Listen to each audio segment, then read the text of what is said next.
Bring in the jury. Please stand for the jury.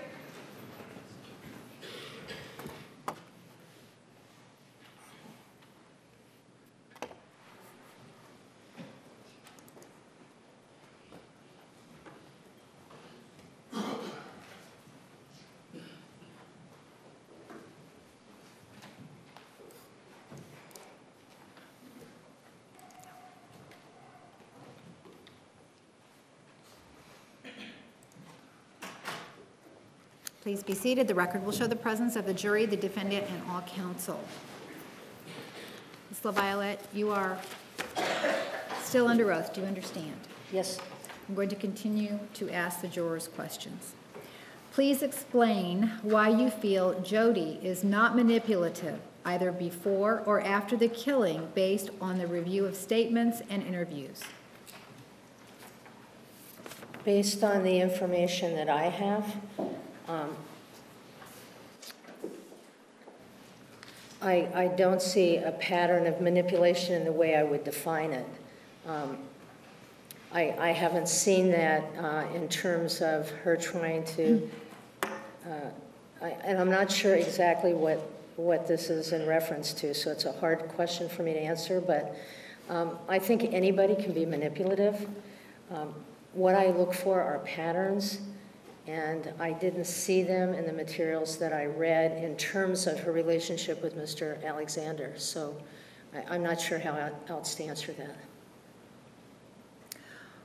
On the one side, we have demeaning multiple verbal slurs, a slap, a shove, a chokehold, and a lunge perpetrated on Jodi. On the other, we have a gunshot to the head, a 4-inch deep slit throat, and close to 30 stab wounds delivered by Jodi to Travis. Is not the perpetrator of the greatest domestic violence Jodi? I think what happened to Mr. Alexander is horrific. Objection. Relevance. Sustained. I think that self-defense. Objection. Beyond the court's order, beyond the scope of the question. There's no order with regard to this. I'm going to sustain the objection. The question is not the perpetrator of the greatest domestic violence Jodi?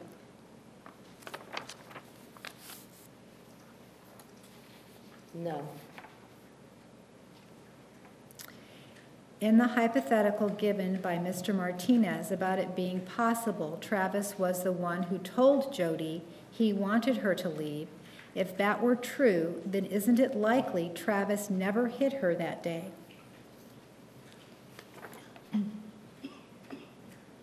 I can only go on the materials that I've read, and the materials, by the way, that were available to me. And when I look at that, I don't have face-to-face corroboration that he hit her that day. What I have is evidence that as she began to pull away, things escalated. When Jodi went to confront Bianca about being with Matt McCartney, can't that be seen as she did it because she was jealous? It could be seen that way. It could be seen that way. The nature of the confrontation didn't seem to be hostile from either Miss Arias's report or Mr. McCartney's. So in that way, she could have been motivated by jealousy, but the confrontation or the talk didn't seem to be hostile. Jodi went through Travis's emails, text messages, and his inbox of his MySpace page. Did you take any of that into consideration when making your assessment? Yes, I did. Yes, I did. You bought Miss Arias books, apologized upon meeting her, and ordered her a magazine subscription.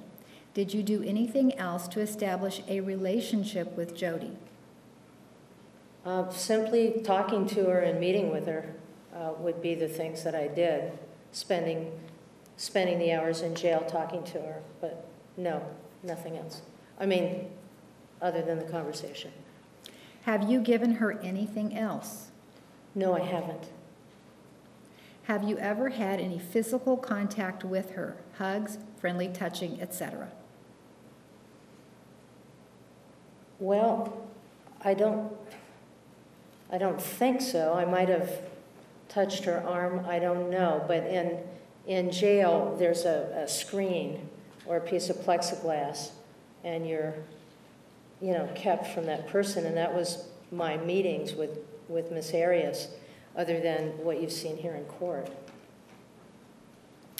How do you know Jodi received Spider-Man underwear from Travis on Valentine's Day? Did you see them, pictures, or anything else? The only thing I saw was the text message between the two of them where she told him she was bringing the Spider-Man underwear. That's what I saw. How many men have you testified for in criminal court? I haven't testified much in criminal court, but how many men? I wrote a report for one man. Objection beyond the scope. How many men has she testified for? Sustained. I haven't testified much, so one or two. If you had been given access to everything except interviews with Jodi, how would your opinion have varied, if at all? I think that I would have come to the same conclusion, because part of what I read were interactions I read about the interactions between Miss Arias and Mr. Alexander. I read Mr. and Mrs. Hughes' responses. I read the interactions between other women and Mr. Alexander. I read Mr. Alexander's parts of his journal, and I think the first page of his MySpace, and I also read the collateral interviews. So those were the things that, even if I hadn't been able to interview Miss Arias, I would have found sufficient information. Would you have adjusted your belief in the level of abuse? Would you have adjusted your belief in the level of abuse if you had been given access to everything except the interviews with Jodi? No, because once again, given my experience and working with people who are violent and people who have been abusive, the level of psychological abuse, the level of character assassination was incredibly high in that case. And you can have cases where people are just so apprehensive and afraid of what's going to happen because of the escalation in that verbal and emotional abuse. Other than what Jodi has told you, in what other sources did you see evidence of physical violence by Travis? I actually didn't see other evidences of physical violence by Travis, other than what Ms. Arias told me. Would your analysis of this relationship change if, hypothetically speaking, you found out that the stories about physical violence and Travis's masturbating to children were made up? I would still rely on what I know about the psychological abuse. And as I've said before, when I've worked with victims of purely psychological abuse, they feel intimidated and afraid and apprehensive and very much put down, and often say that abuse for them is worse than the physical abuse that they've endured. Regarding nonverbal communication, do you think that you can read through a string of emails, text messages, instant messages between two people and know exactly what the nonverbal communication is? No. How do you know tone, meaning, inside jokes, and/or the meaning if you cannot get both sides of the story? Well, there would be no way for me to interview Mr. Alexander, but I read so much of what he put together. And if you look at history, I mean, we take written documentation as evidence of many things when we're not able to interview the players in the situation. We have to rely on the written evidence that we have. And I had a fair amount of written evidence that I relied on. You said other sources said Jodi was not manipulative. Who are these sources?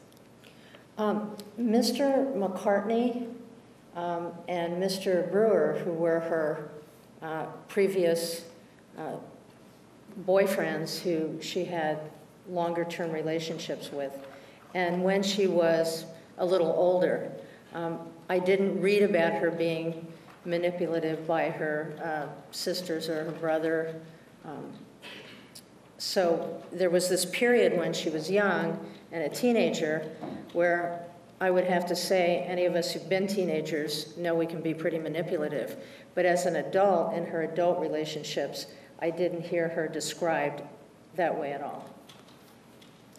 When interviewing Jodi, you claimed you did not ask leading questions. If someone asks a specific question that elicits a simple yes or no response, would you consider that a leading question? Gosh, I've been asked a lot of yes or no questions, and I think they're questions. I don't know that they're leading questions. I work very hard not to ask leading questions, but it doesn't mean I haven't. But it's not my intention to do that, and I try very hard not to do that. You say Travis gives no indication of being stalked, displays no fearful behavior, and continues his contact with Jodi of his own accord. How do you reconcile Jodi's claim of domestic violence if she continues her contact with Travis of her own accord? Where was her fearful behavior? Domestic violence and stalking in domestic violence relationships or stalking outside of them tend to be different.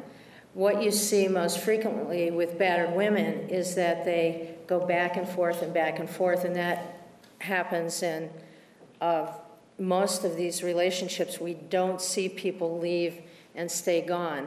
And their fear tends to develop over a longer period of time.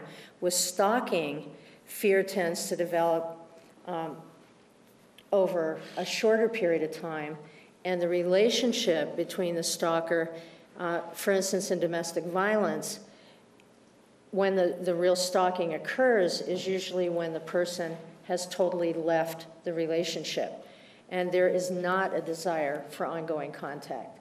So the relationship between a stalker and the person they're stalking is different than the relationship between two people who love each other and are not decided on whether to stay or leave. Do you consider someone who says, "No jury will ever convict me," to be a person with low self-esteem? It sounds like a really foolish statement to me. I don't know what to say about self-esteem, but it doesn't seem like a good statement to make, that's for sure. How can you say that Jodi and Travis's relationship was domestic abuse when there is no proof other than name-calling on paper and Jodi's word? It's the degree of name-calling, it's the degree of put-down, it's the level of escalation, and it's the words of his two closest friends and his relationships with other women that aren't close. So it's not just from Jodi's words or the words on paper between the two of them, but that certainly, I mean, those kind of words, I don't think anyone would want their daughter called those kind of words, and they would be very upset about it. or someone they loved, male or female, called those kind of words, they would see it as abusive, and I don't know anybody in my field who would not see it as abusive. Do you handle cases where the female is the abuser? Yes, I do. Did Travis discuss abuse of Jodi or any other women in his journal entries? No, he didn't. In all of the evidence you reviewed, was there any indication anywhere of Travis claiming stalking by anyone else other than Jodi? No, I don't believe so. Of the times you have testified in other cases, how many of these were in defense of men? Not just criminal, but Objection. overruled. I've also worked in family law. So I would say of the 18 times I've testified that I have worked 3 or 4. And defense has a broader brush. I don't know if I can explain that. Okay. What I mean by that is I've had referrals, for instance, for men who have been accused of beating their wives and children. And I've worked with the attorney, but we've also worked to get intervention for the person. Sustained. What is the manifesto you referred to during your testimony? I actually don't know because I've never seen it. I don't know what somebody said there was a manifesto, but it's nothing I've ever seen. Is there a type of stalking, or what could be considered stalking, that a person is comfortable around someone in person or when they are speaking with them, but are afraid of what they will do or what they are capable of when they are not around?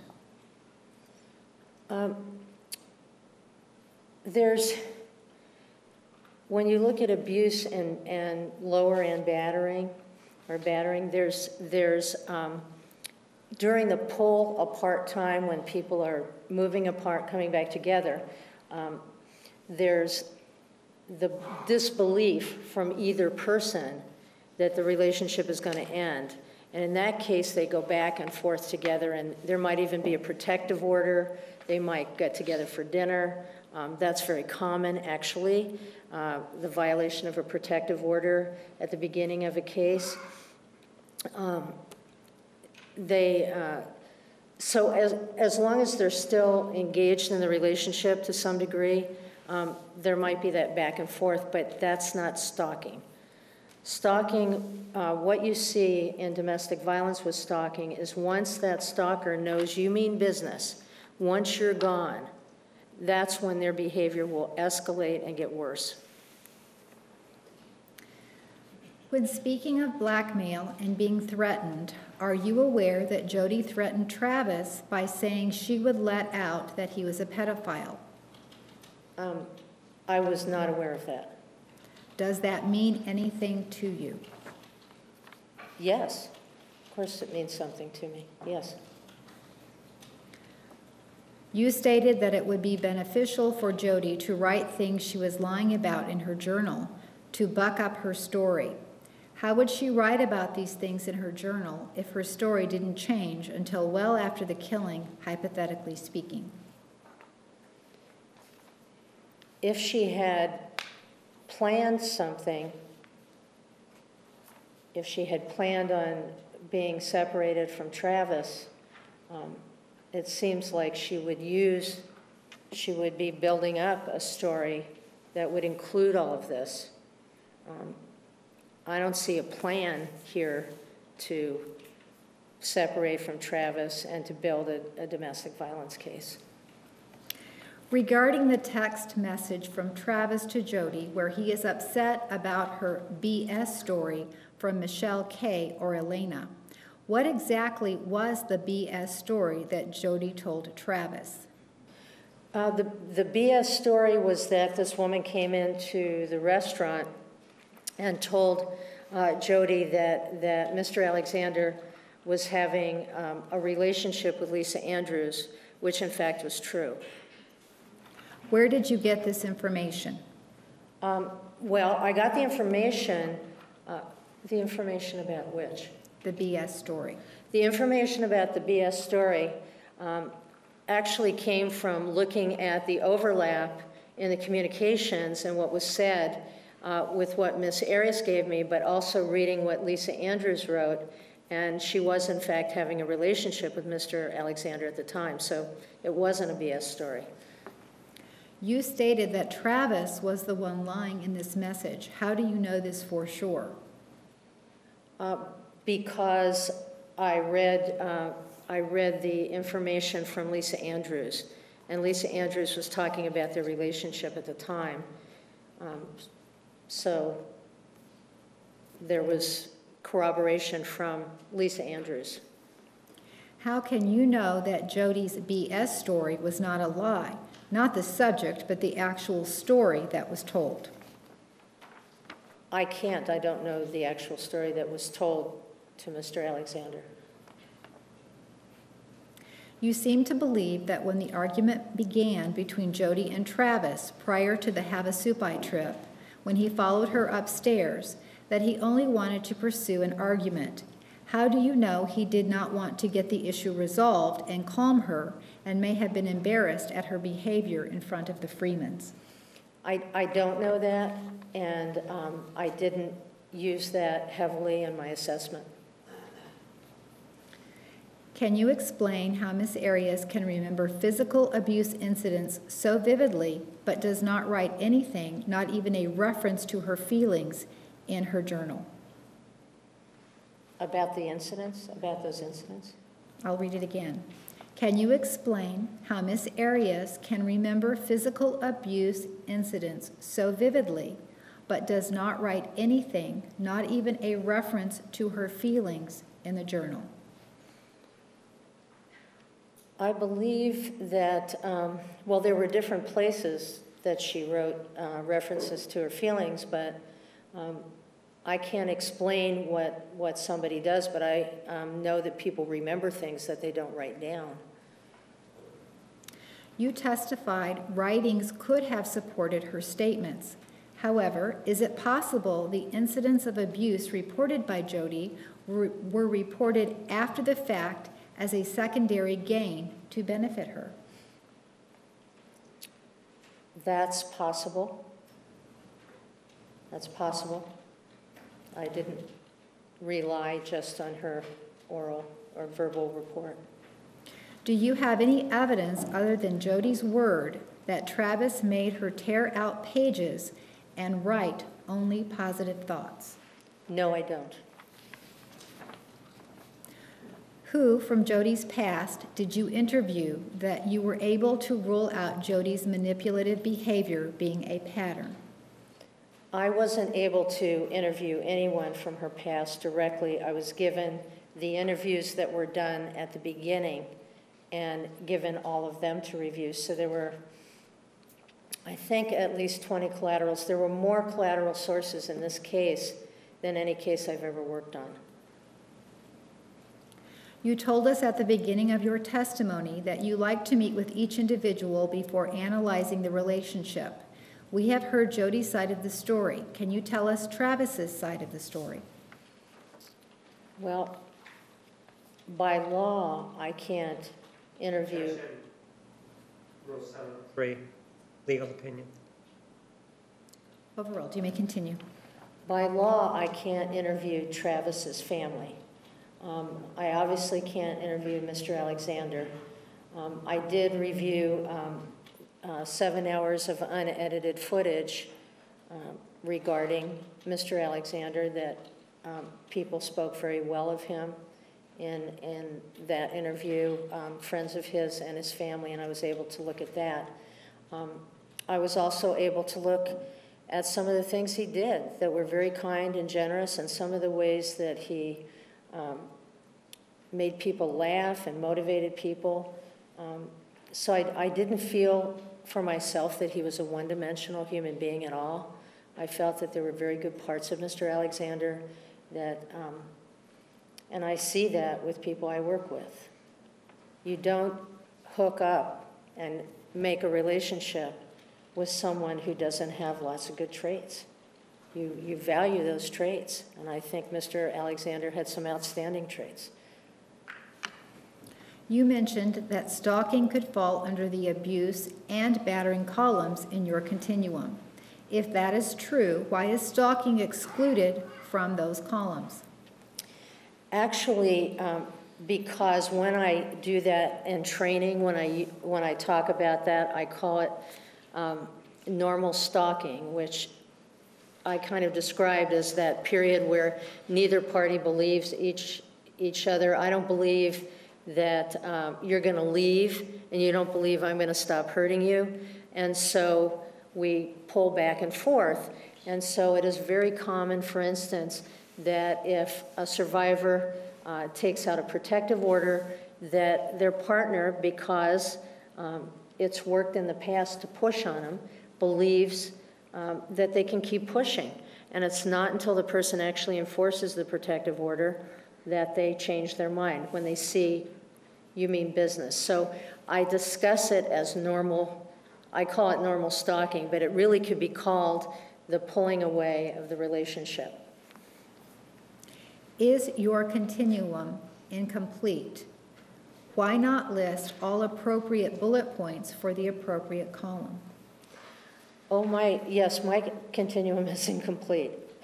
It is. I'm messing with it all the time. I've been changing it and messing with it since 1998. I don't know how to make it complete unless I were to do, it would look like the Dead Sea Scroll. It would be so thick, and I just don't have, I just kind of have it as a framework for people to look at, and there are other people who go into more detail than I do, but there are people that go into less detail than I do who do this work. So, yes, it's incomplete.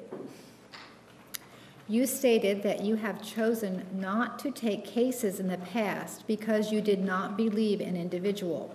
Did you take this case in part because you believed Jodi?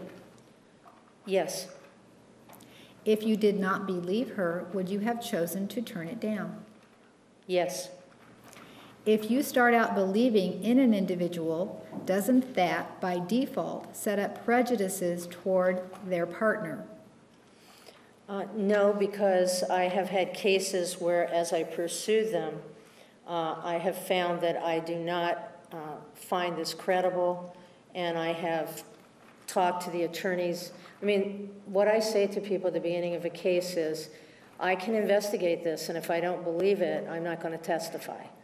If I don't find enough credible evidence, I'm not going to testify. So I have, been involved in cases where I drop them, or advise the attorney, or maybe I'm not the appropriate expert. Maybe they need an expert in something other than domestic violence in this case, and so maybe they need somebody in drug abuse, and then I'll refer them to somebody I think might be good.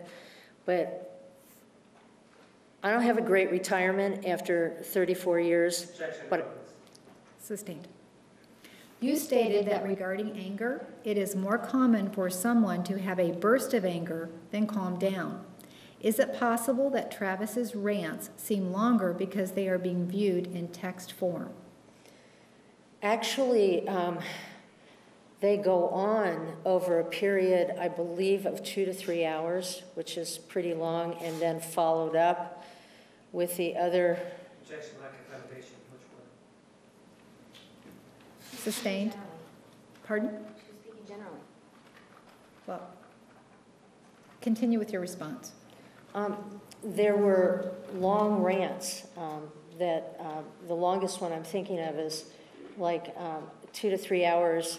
Objection, lack of foundation. Date, time. Overruled. You may continue. It was I think it was the 526, but the detail, the date, is not as important to me as the context of what's happening, and the general framework of the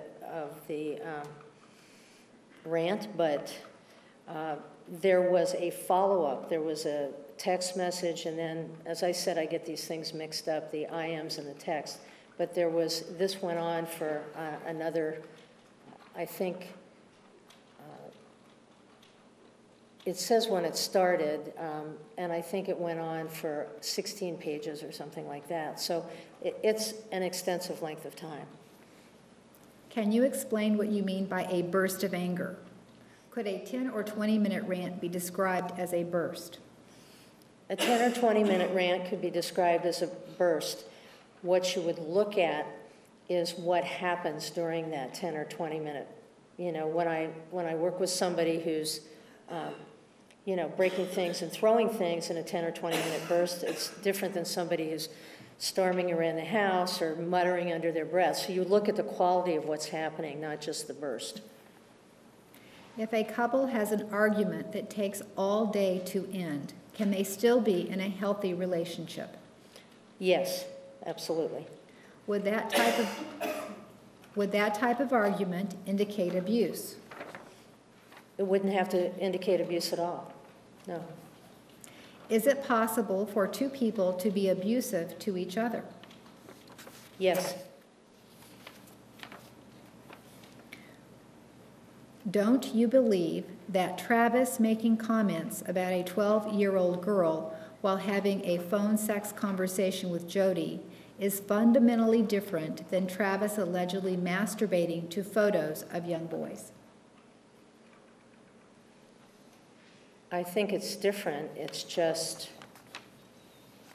an unusual comment to make from a 30-year-old man about a 12-year-old girl.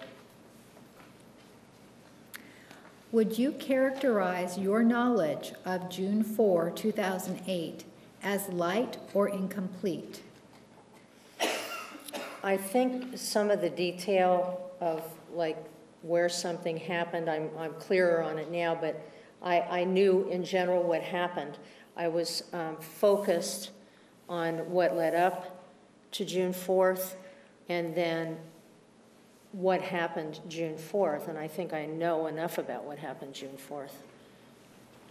Are you confused on any of the details of that afternoon? Well, I was. I said that I believe that the shot was fired in the closet, and it wasn't. So I'm not sure if I'm confused about anything else about that or not, but I think I know most of the detail. Do you think it is deceptive for someone to not share the most private and intimate details of their lives, like their sexual activities, with their friends and family, or would you consider it normal to keep those things private? I think most people keep the details of their sexual lives private. If normal, why do you think Travis's attempts to keep those things private is deceptive? I don't think him keeping his private life, his sexual life, private is deceptive. I think putting himself out as someone who obeys the laws of chastity and is a 30-year-old virgin is deceptive. Did you ever see evidence that Jodi was openly sharing all of her most private sexual details with her friends and family? No, I didn't. Would you consider that deceptive? No, I don't. She never claimed to be a virgin. She never put herself out in that way, although certainly she was part of the Mormon faith and not going along with the laws of chastity. You say Jodi's lies started after she killed Travis. How could you possibly know this?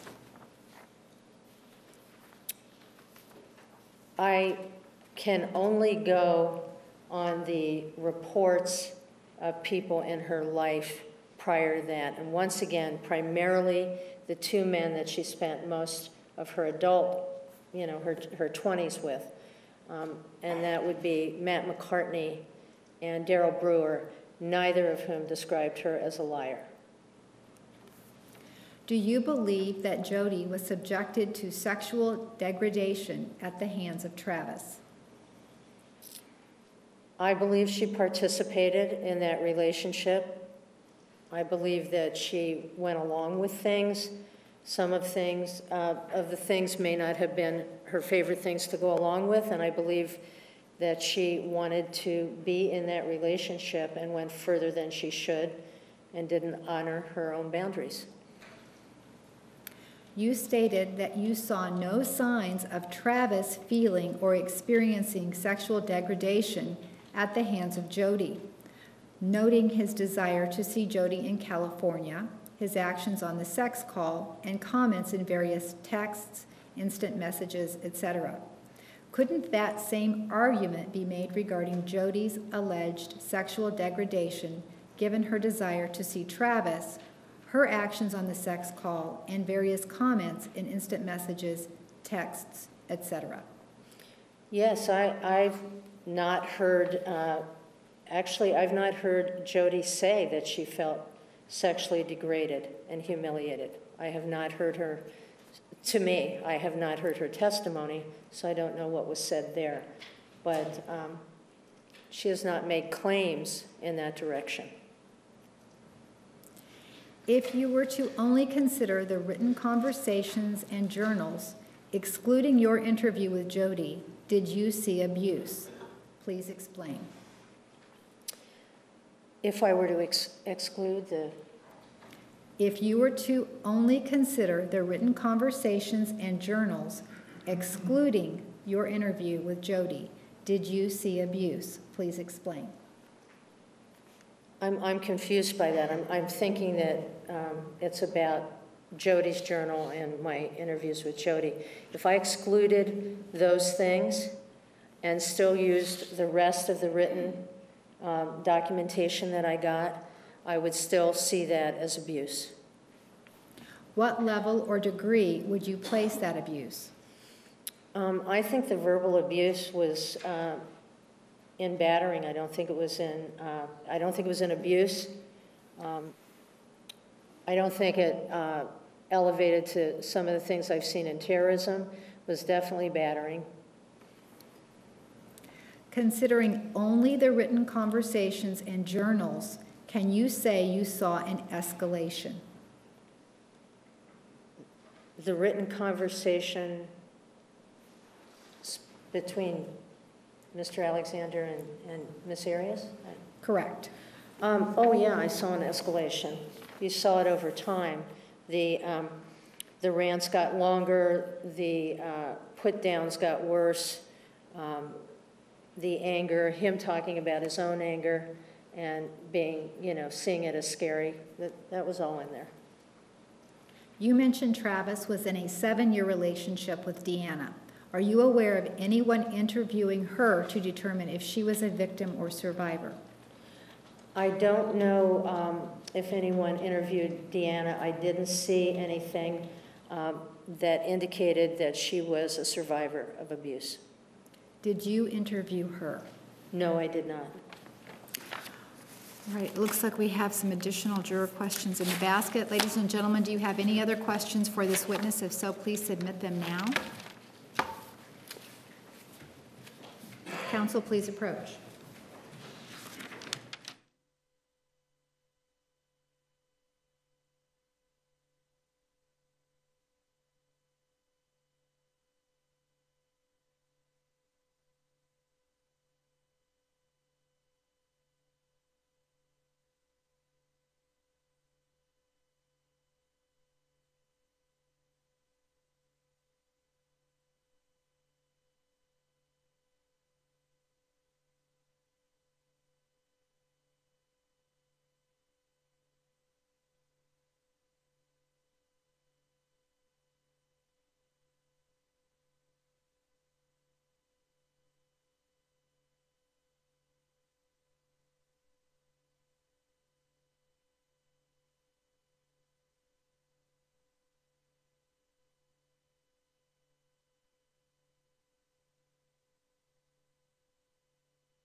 You keep saying that Jodi does not match your definition of manipulative.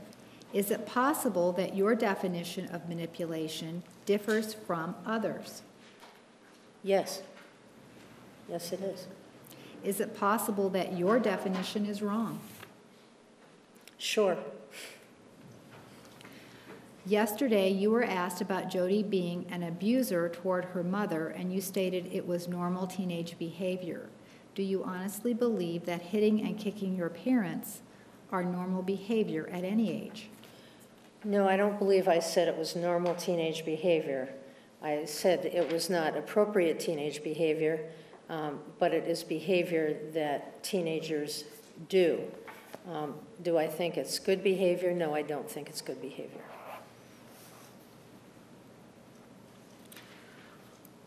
No other questions? Follow-up? Ms. Wilmot.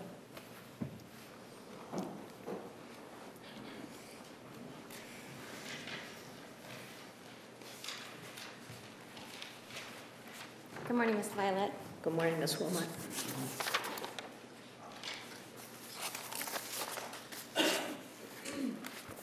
Actually, let me just start where we just left off about normal teenage behavior. And the question with regard to manipulation. So when we're talking about teenage behavior, something that occurs as a teen, kicking your mother, I just heard you say that's not a good thing. Right. When we talk about someone doing that as a teenager, does that necessarily and mandatorily mean that the person grows up and becomes an abuser of her boyfriend? No. And from the time that she was a teenager to the time that she's an adult, and I'm talking about Miss Arias, do you see any other behavior that is abusive to anyone else? No, I don't. And so when you're taking into account the fact that there was issues with her mother as a teenager, do you also take into account the years and decades that went by from that point to the point that we are now, and to her point with her relationship with Mr. Alexander? Objection made.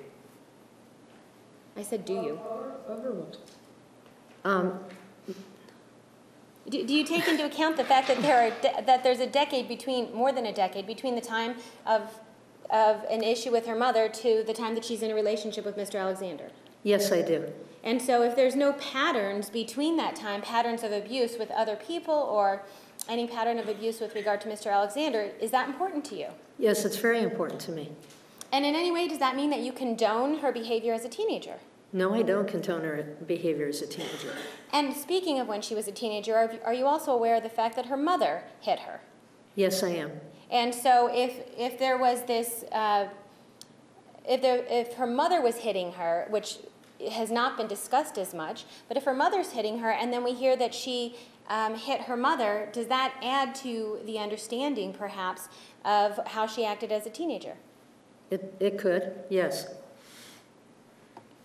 You answered the question about whether or not your idea of manipulation could possibly differ from others and whether or not it would be wrong. Have you worked in your time as a therapist? Have you worked with people who are manipulative? Yes. And have you worked with people who might try to manipulate you? Yes. And yesterday, I believe you testified about working with people who are trying to build a story of domestic violence. Correct. And when you see people trying to build a story of domestic violence with you, is that a form of manipulation? I find it a form of manipulation. Okay. And so would that fall under your definition of manipulation? Somebody trying to weave a story to get me to buy into it? Yes. Yes, it would fall under my definition of manipulation. Okay. And did you see any type of evidence that Jodi was doing that to you? No, I did not. And in fact, as you have said numerous times, did you rely on information to this case in your assessment far beyond what Ms. Arias told you? Yes. And when you're talking about manipulation, are you talking about, if you were to look at manipulation with regard to domestic violence relationship, do you look at one incident of manipulation or do you look at patterns? In domestic violence, I look at patterns when I'm looking at anything. Okay. And did you see any patterns of manipulation from Jodi to Mr. Alexander? No, I did not.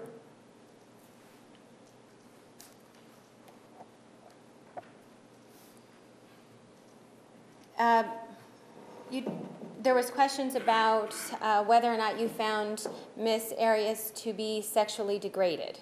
Remember talking about that just a few minutes ago? Yes. Okay.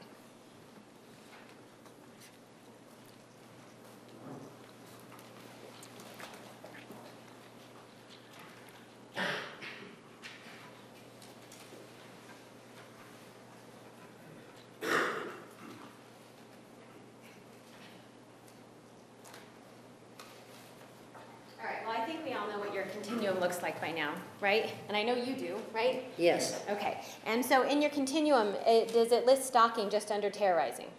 Yes. And also under terrorizing, does it list sexual degradation? Yes. What did you ultimately conclude with regard to the domestically violent relationship between Jodi and Mr. Alexander? Was it terrorizing? Was it battering? Abuse? What was it? There's more battering. Okay. And so in order to get into battering, do you need to have sexual degradation? No.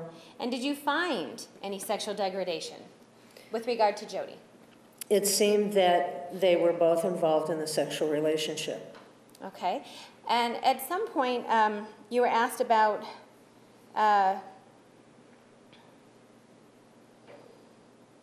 with regard to the sexual degradation, you had previously said about a saying about men give love to get sex and women give sex to get love. Yes. Does that count as sexual degradation? No. Okay. Is that something that you saw going on here with Jodi as far as what she was doing for Travis or Mr. Alexander? Yes. Did you find any writings or anything that supports the fact that Miss Arias wanted to participate in sexual activities with Mr. Alexander because it brought them closer? Yes, I did. There was I believe it was part of the 526 conversation where she indicated that she could feel closer to him and feel like the relationship was more significant when they were sexual, and that when they were sexual, he treated her differently. He was sweet to her. He seemed to value her, and they had more time together, and that was important to her. And that she said, I was a whore for those feelings. I wanted those feelings that we had when we were together. And is this all part of the conversation where Mr. Alexander was calling her a whore as well? Yes.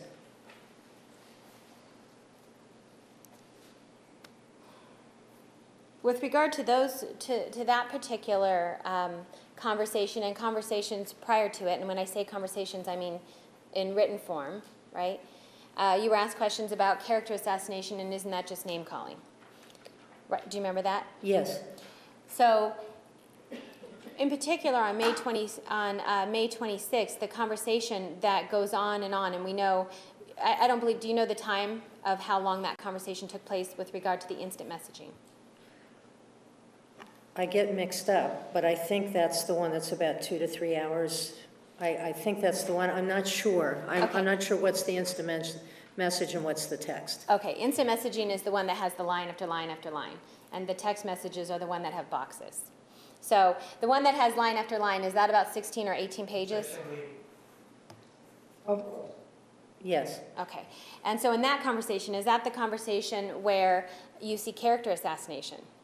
Yes, I see character assassination. And where is Mr. Alexander talking to her, telling her that she's a corrupted carcass? Yes. And calling her a whore? Yes. And a slut? Yes. Does he call her names like bitch? Yes. And more so with regard, when we're talking about moving from name calling to character assassination, what is the difference between the two? Why are some of these things considered character assassination for you? Well, part of the reason they're considered character assassination is they go beyond bitch. They go on to calling somebody a slut, a three-hole wonder, someone who doesn't have the conscience of Adolf Hitler, someone who should get tips because of her job for giving blowjobs. It's putting down who the person is. And that is absolutely, I mean, it's assassination of the soul, if you want to look at it that way. It tears apart who you are. It's not just, and I think that would be true for men or women, that to be called names by somebody you love and to be torn apart in that way is so destructive to your character. And is it different when you are called these horrible names by someone you love versus the public calling you names? Is that different? Yes, it is. How is it different? Because the public doesn't know who you are. Well, hopefully, the public that's calling you names is generic and doesn't know who you are. The person who loves you knows who you are. There's a bond of trust, generally speaking, there. And it's the person that you want to think thinks you're the most special person in the world. So when they tear you apart, it's so painful. Okay. You were asked questions about the comment that Mr. Alexander makes in the phone sex tape about Miss Arias sounding like a 12-year-old girl. Yes. And how hot that was, right? Yes.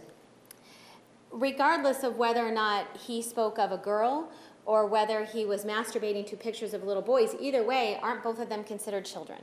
They are considered children.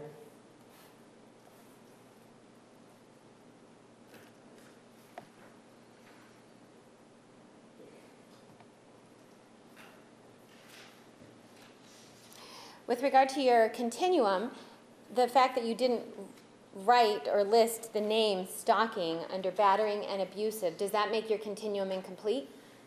Well, I just don't have room for everything on my continuum. And I need to explain to people what I mean by the kind of stalking that can happen in abuse and battering.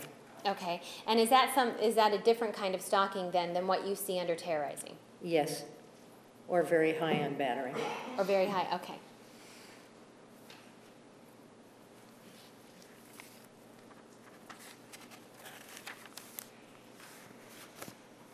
You were asked a question about how it would be possible for Jodi to remember the physical abuse, even though she doesn't write it down. And I believe your answer was something to the effect of that people can remember things even when they don't write them down. Yes. Is being smacked around, is that something, or being strangled, is that something that might be memorable to people? Just a lack of validation.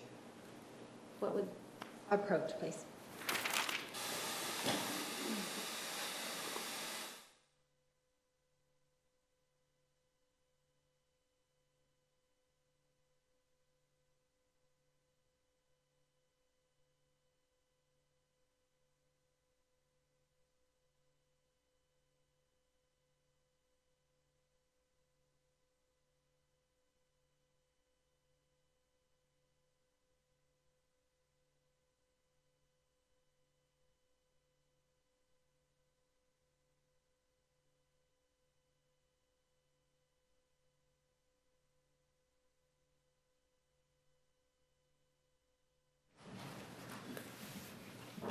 Violette, the question that I asked you was,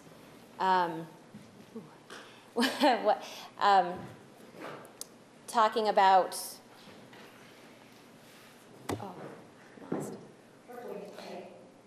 Break. 10 minutes, ladies and gentlemen. Please remember the admonition. 10 minutes. Thank you. You are excused. Please stand for the jury.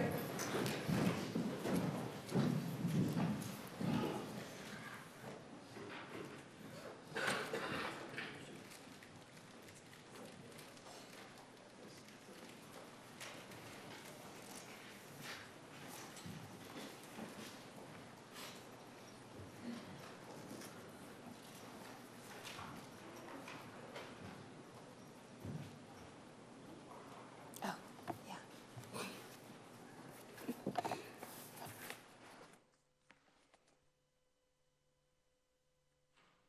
The jury has left the courtroom. We are at recess.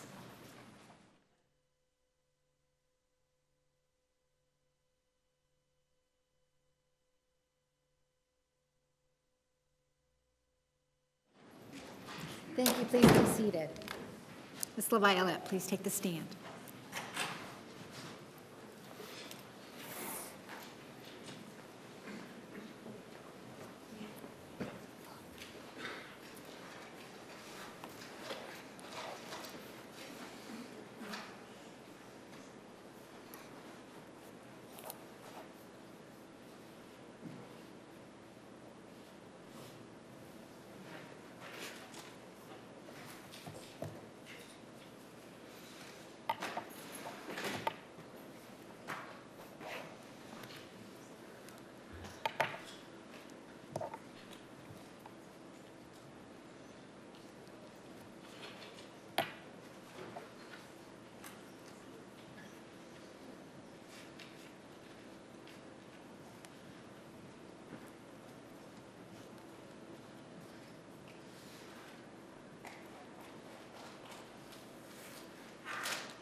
Record will show the presence of the jury, the defendant, and counsel. You may continue.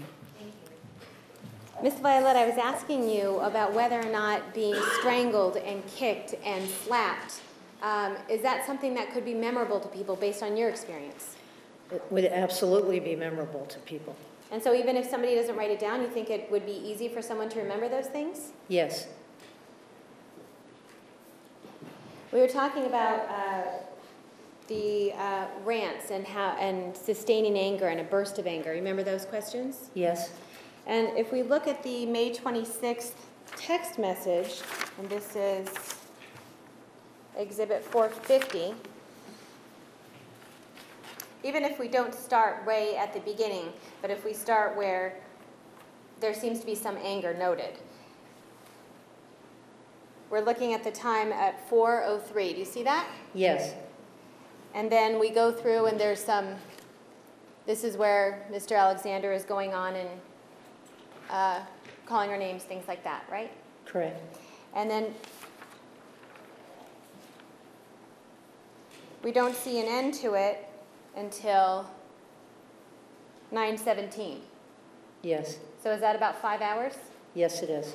And even though there's not a message back and forth every minute in those 5 hours, is it important to you that Mr. Alexander was able to sustain his anger for that period of time? Yes, it is. And then after these text messages, to your knowledge, did they then jump on the computer and we're starting to write the instant messaging? Yes. And during the instant messaging is when even more of the character assassination occurs, right? Correct. And so is that important to you then that is this longer than a burst of anger? It's longer than a burst of anger. And do you consider this when you talk about escalation? Yes, I do.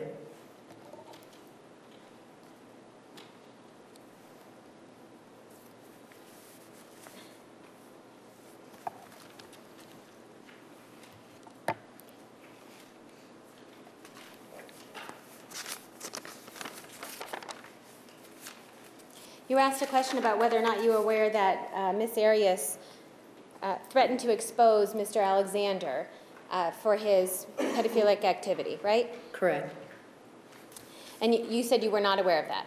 No. If you had learned about that during your assessment, would it be important for you to know that it was a one-time comment over the phone? Yes. And that there was no other times when she ever threatened to do that? Yes.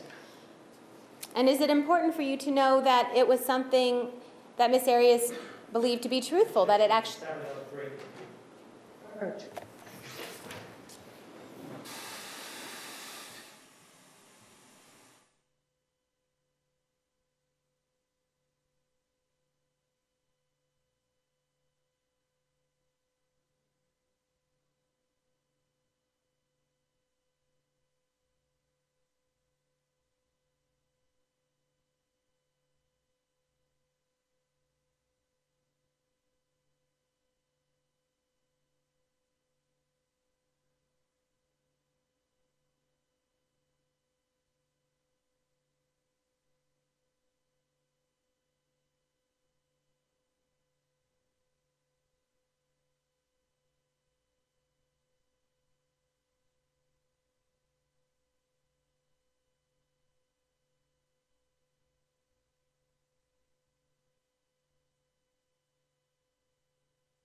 Ms. Violette, with regard to this information, if it were true, did you see any other patterns of Jodi ever threatening Mr. Alexander with putting forth information? No, I did not.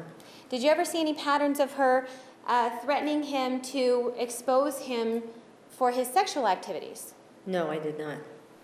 And other than her asking him to go to the bishop so they can discuss things, did you ever see her actually threatening that she would go without him?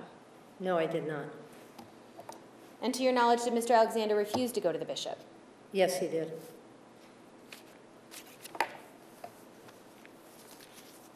What happens when, in an abusive relationship, what happens when one person, the abuser, is holding such secrets with the knowledge that his most intimate partner knows of these secrets? Does that cause any further issues with control and fear?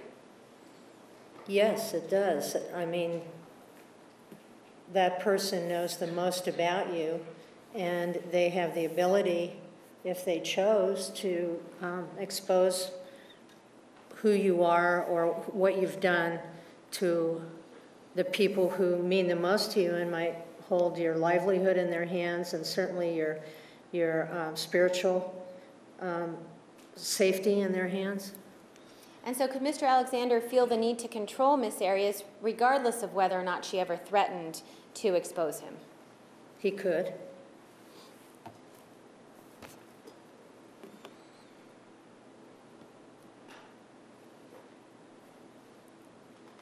You were asked the question of whether or not there was any other information that Mr. Alexander complained of anyone else being a stalker. Do you remember that?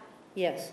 And he had just said it to Ms. Housley, right, on the instant messaging?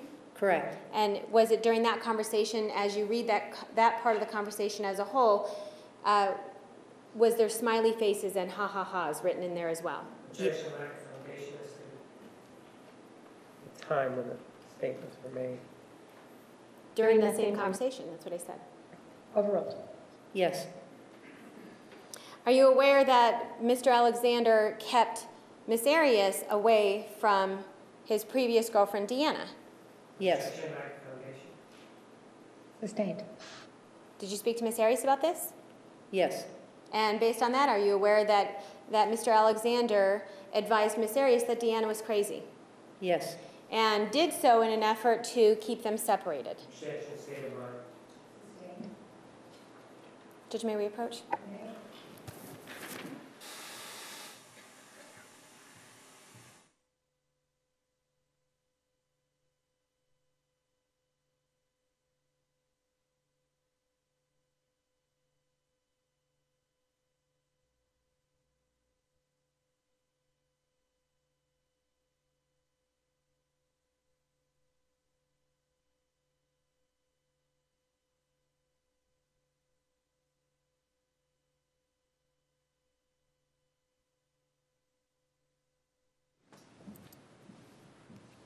Ms. Violette, did you interpret the way that Mr. Alexander talked about Deanna to Jodi? Did you interpret that in a way to keep them separated? Objection, leading. Overruled. I did not necessarily interpret it one way or the other. I just saw that there was no contact between the two of them. And who was preventing that contact? Objection, lack of foundation. She has the foundation. Overruled. I know that in one of the journal entries that Miss Arias dropped Mr. Alexander off and that Deanna was there and he didn't want, and she wasn't supposed to meet her. So the indication I have is that there was not an encouragement for them meeting, but I don't know how active his role was in doing that. Okay. But it was Mr. Alexander who asked Jodi to not come in and drop him off. Correct. Okay.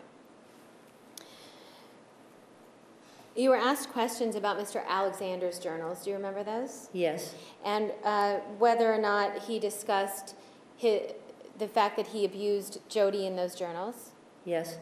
and whether or not he included certain details about his life in those journals. Do you remember those? Correct.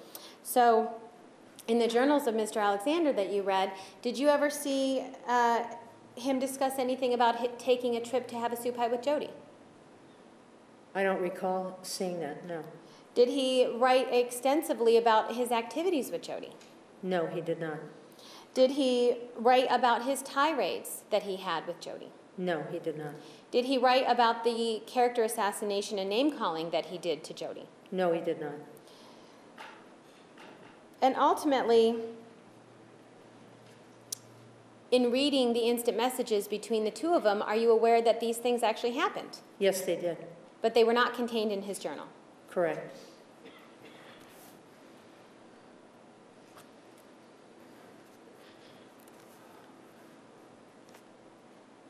When you were interviewing with Miss Arias, you were asked questions about whether or not you suggested answers to her. Do you remember Correct. that? Yes. Do you think that your assessment is based off of some false information then because you were somehow able to give her the right answers to give you? No, I don't. Why not? Because I ask pretty open-ended questions. They're the kinds of questions I ask when I'm doing an assessment with my clients, and I try to leave them pretty open-ended. I ask things like, do you like your parents, or do you like your partner? And it's not, you know, people will say, well, I love my parents and I love my partner. And I said, no, I ask if you like them. Are they your friend?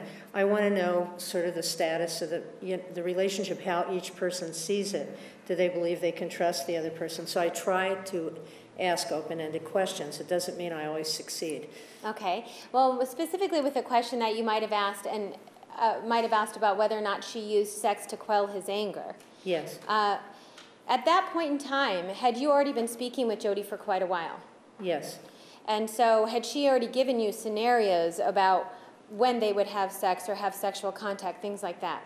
Yes. And so at that point in time, did you already have a background and understanding of what was happening between the two of them? Yes. You were asked questions about whether or not you've ever testified or worked for, had a male client, right? Yes. And besides just criminal, because you, in forensic work, you don't just keep it to criminal, right? No, I do more family law cases than criminal cases. Okay. And in family law cases, have you been hired or retained by a man? Yes, I have. And have you been able to testify for them? Did you have any problems being retained by a man? I don't have a problem being retained by a man. I do the same thing with a man that I do with a woman. I look at... Objection, Same. Do you do the same thing with if you're hired by a man or a woman? Yes, I do the same thing. How do you do that? I look at collateral data. I look at what evidence I have to support, you know, any conclusions I'm going to make when I testify. I can still change my mind through the case, which I've done. When I've had the opportunity, I've interviewed lots of people in person or actually over the phone. Beyond scope. She's still explaining. Overruled. And I have advised attorneys to settle cases where I feel that they don't have... Objection, beyond scope. Sustained. And have you advised, in taking cases, have you ever had opportunity where you felt that it would not be best for you to testify? Yes, I have. And in those situations, do you advise attorneys that maybe they ought to settle the case? Yes. You were asked a question in particular about who was the perpetrator of the greater domestic violence. And I think it goes to the fact that we have this physical violence and emotional and psychological abuse on one side from Mr. Alexander to Jodi, and then we obviously have what happened on June 4th, right?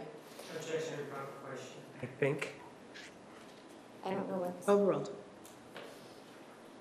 You had answered, you had answered no to the question of whether or not Jodi was the greater perpetrator.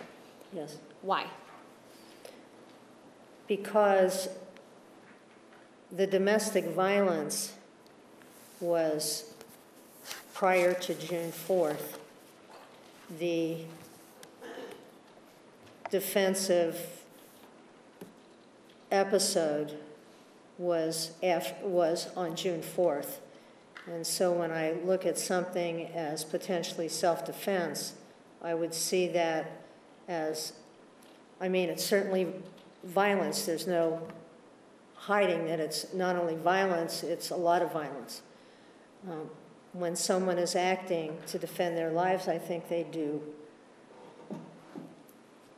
whatever they need to do, and I think at some point may do more than they need to do. Do you, in your experience, in order for there to be a domestically violent relationship, must there also be physical abuse? No. And if there, you were asked a question, if you were to assume that there was no physical abuse in this case, does that change the ultimate opinion with regard to their relationship? No, it does not. Why not? Because psychological abuse, and it's being recognized now. There are books written on it now that are starting to look at verbal abuse, emotional abuse, coercive controlling behavior.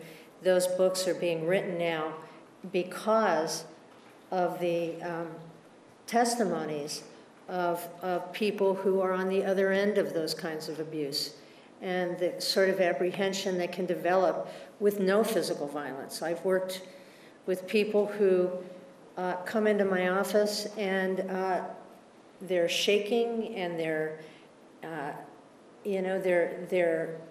withdrawn and they're depressed and they feel powerless, and there has been no physical violence. There's simply been manipulation, control, put downs, character assassinations, great power differences, and the person wanting to be in that relationship has slowly sunk. It's not something that happens all at once. It's gradual, and oftentimes people don't see what's happening to them until it's happened. And so in this case, given what you have to work with in this case, did you have enough to make that call if you didn't have the physical violence? If I didn't have enough to make the call, I wouldn't be sitting here. All right. You were asked questions about, well, in one of the response to the questions, you talked about that the battered woman doesn't need to be perfect, that the battered women often have faults associated with them as well, right? Correct. And what does that mean to you with regard to working with battered women? That there may be people who are victims or survivors of domestic violence, male or female, that I don't particularly like, or I don't particularly feel have done good things, or I feel that they need a lot of help themselves. Maybe they need their own mental health have their own mental health issues. Maybe they have, maybe it's situational. Maybe it's just on account of the relationship that they've been in. Maybe they do things I don't like. Maybe they have habits I don't like. But it doesn't mean they're not abused. So I don't see it as just a cause and effect situation. I think any of us can get upset. For instance, if we were with someone who is addicted, people who live with addicts get upset. They get upset at that addict. Now, do they have the right to beat and on that addict or belittle them and whatever? Now, that's why people go to Al-Anon, so that they learn how to deal with that. And I think in this case, it would have been terrific if there had been help. Some type of intervention. Yeah. Along those same lines, then, when you work with abusers and in your men's groups, do you, because of what they have done and why they're in the group, are you still able to get along with them and work with them? I like almost everybody who's ever been in my men's group over the last 34 years. There's probably about 3 or 4 people I haven't liked, and that's why I have a co-facilitator, because hopefully one of us is going to like them. And but they're so multidimensional. They're not one-dimensional people. They have lots of very likable qualities, as do survivors of abuse, have many likable qualities. Nobody's one-dimensional. And so would it be unfair then to characterize an abuser as purely evil? It would be totally unfair. And so when we're talking about Mr. Alexander, is it possible then that he had lots of likable qualities? I think he did. I think from the things I read that he had really wonderful qualities, that he was able to motivate people, I think is pretty neat. I think that he had, I remember Miss Arias. Faint. I didn't ask this question. I didn't ask this question. I didn't ask. It's not a sec. May we approach?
May continue. Ms. Violette, the fact that Mr. Alexander had all these wonderful qualities, does that necessarily mean that it wouldn't be possible for him to be an abuser? No, not at all.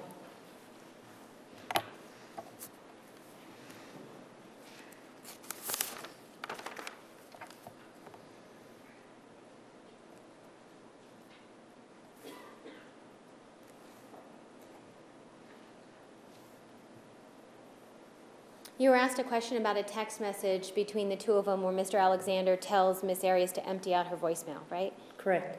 And that in your understanding, it seemed as though it was an order to her. Yes. But that text message alone, does that mean much to you in your overall assessment? No, it didn't.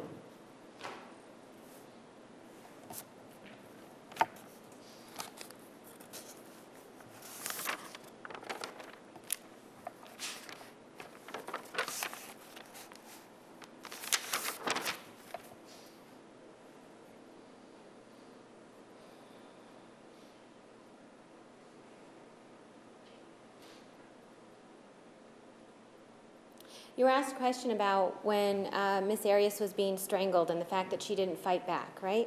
Correct. And in your experience with other women or men, in your experience, do people who have been battered, do they have a tendency to still not want to hurt their partner? Yes, they oftentimes don't believe they're really going to be hurt, and they know they're going to have to hurt back, and they don't want to do it. And sometimes it goes too far, and they have not fought back. But eventually, most people do fight back.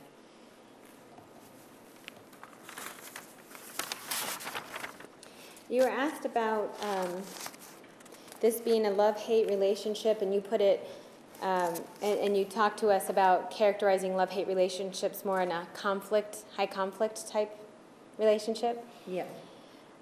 Why is the relationship between Mr. Alexander and Jodi not high conflict? It's not high conflict because of the abusive dynamics. High conflict really looks at people who may not like each other in a relationship, may talk disrespectfully to each other in a relationship, may have occasional physical kinds of things, but they're basically both, they've got pretty much equal power, and there's no fear in that relationship, and it's not considered a healthy relationship, but it doesn't have all the characteristics of abuse. You were asked a question about whether or not Miss Arias could be the perpetrator in this case. In other words, if she was the perpetrator of domestic violence for the 2 years that they were together, or under 2 years that they were together, right? Correct. And do you think that's true? Do you think that? That she's the perpetrator? Yes. No, I don't. And you were not privy to, there's no other recorded phone calls other than the phone sex tape, is that right? Correct. And so, not being privy to listening to how they interacted on the phone, would you expect that Miss Arias could be psychologically and emotionally abusive to Mr. Alexander over the phone, but then not see evidence of that in their text messages and instant messages? No, I would expect to see that in their communication style, that there would be sort of a pattern with both of them that would be abusive. Okay, so when you're talking about patterns, if there's a pattern in their written communication, instant messaging and text messaging, of Mr. Alexander being abusive versus, and watching Miss Arias try and talk him down and apologize, things like that, would you expect that a similar or the same type of pattern then in their phone conversations? I would expect that.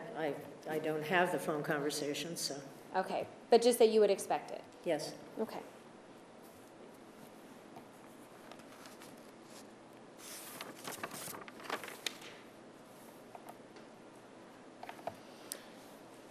You told us that you reviewed 7 hours of unedited footage, and these are some of which included interviews of Mr. Alexander's family. Is that right? Correct.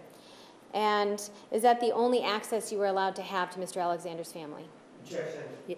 Foundation. Approach.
You were asked the question about whether or not it was common, and to your knowledge, for a battered woman to snap. Do you remember that question? Yes. And do women living in abusive relationships, do they ever reach a point where they become aggressive, to your knowledge? Yes. Do victims of crime and victims of domestic violence, do they reach a point of anger? Anger is sort of a byproduct of being victimized. If you're robbed, if you're mugged, if somebody breaks into your home, most people get angry, and that is true of any victim, including victims of domestic violence. What happens when we're talking about domestic violence if somebody is angry as well as afraid? If you are angry and afraid, there is more likelihood that you would overreact. All right. Objection, foundation. All right. Thank you. Nothing further, Judge. Mr. Martinez, you may follow up. Ma'am, one of the things that the jury asked you about was how many times you had testified in a criminal court on behalf of men. Do you remember that question being asked of you? Yes. And you said 1 or 2 times, right? Yes. What are the names of the 2 men that you testified for in a criminal proceeding? Objection, relevance. Overruled. I testified, I don't know their names, and that's confidential, I believe, but Well, hold on, let me do it. Do you think the name that you testified on behalf of Ms. Arias, do you think that that's confidential? no. So these cases involving these men that you testified for, and it's only criminal cases that I'm asking about. Do you understand that? Yes. I'm not asking about family violence cases, correct? Do you understand that? Yes. I'm only asking about criminal cases where there is a charge pending against somebody, a man, and you testified against that man. On behalf of the man. I don't know his name. It was a long time ago. He was a police officer, and as it turned So, do out... you know his name? Yes or no? No, I don't know his So name. there's no way for us to check that out, is there, without the name? No, I don't write the names of people on my CV. With regard to that one time, was there another time that you testified? And what was the charge against that individual? The charge against him was domestic violence. And are you sure it was in criminal court? Can I explain it? No, I'm asking whether or not you're sure that the charge against that individual was in criminal court or somewhere else. For example, an administrative hearing. It was an appeal on a criminal case. And it was you're saying it was in criminal court, or was it as part of his job duties? Objection is relevance. Overruled. It wasn't, are you talking about a Board of Rights? I did that. I'm asking, you know what a criminal court is, correct? Yes, I'm trying to answer you. And I'm asking whether or not that case involving that individual was in criminal court, yes or no? Do you know? It was in criminal court, and I wrote a report. I didn't actually testify. Right, that's the point that I'm trying to get across. You were asked by the jurors how many times you had testified on behalf of a man in criminal court. Do you remember that question? Yes, I do. And, Asked and answered.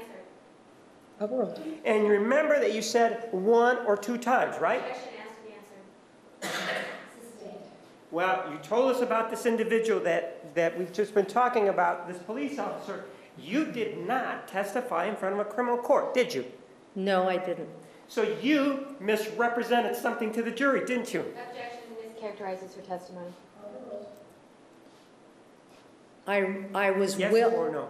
I did not testify. I wrote a report in his behalf to go to criminal court. That's different than testifying in court, isn't it? Yes, it's different than testifying in That's court. the one time. How about the other time?